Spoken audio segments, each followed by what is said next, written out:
Hello Google, বর্তমানে higher স্টাডিজের জন্য কোন কান্ট্রি বেস্ট হবে? অস্ট্রেলিয়া। অস্ট্রেলিয়া কিভাবে বেস্ট হয়? অস্ট্রেলিয়া এখন লেভেল 3 এ চলে গেছে না? তাহলে ইউএসএ। ইউএস এর ভিসা এখন কি পরিমাণ আনসার্টেন হচ্ছে তুই জানোস? আই থিংক ইউকে বেস্ট হবে এখন। ইউকে? কিন্তু ইউকে থেকে আইএলটিএস ছাড়া যাওয়া যাবে? হ্যাঁ অবভিয়াসলি এর মধ্যে অ্যাপ্লাই করা যাবে তো। তাই? হ্যাঁ কিন্তু ইউকে তে স্কলারশিপ কেমন? মিনিমাম 5000। আই থিংক 10,000 পেতে পারিস। তাই আমার তোদের দুজনের কথা শুনে এত কনফিউশন হচ্ছে। আমার আই থিংক কোনো একটা এজেন্সি গাইডলাইনে যাওয়া উচিত। I think so. Agency service আছে অনেক। কিন্তু আমার জানা মতে এজেন্সি আছে যারা অ্যাডমিশন প্রসেসটাই ফ্রি করে থাকে। তাই?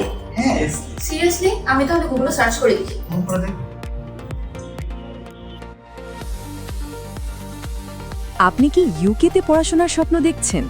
এখনই আপনার জন্য দারুণ সুযোগ। আপ টু 10,000 পাউন্ড পর্যন্ত স্কলারশিপ নিয়ে শুরু করুন আপনার ইউকে স্টাডি জার্নি।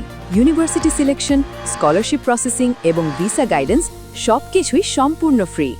আসন খুব সীমিত, তাই দেরি না করে আজই সেন্টার ফর এডুকেশনের সাথে যোগাযোগ করুন। সেন্টার ফর এডুকেশন, আপনার ইউকে স্টাডি ড্রিমকে বাস্তবে রূপ দেওয়া বিশ্বস্ত পার্টনার।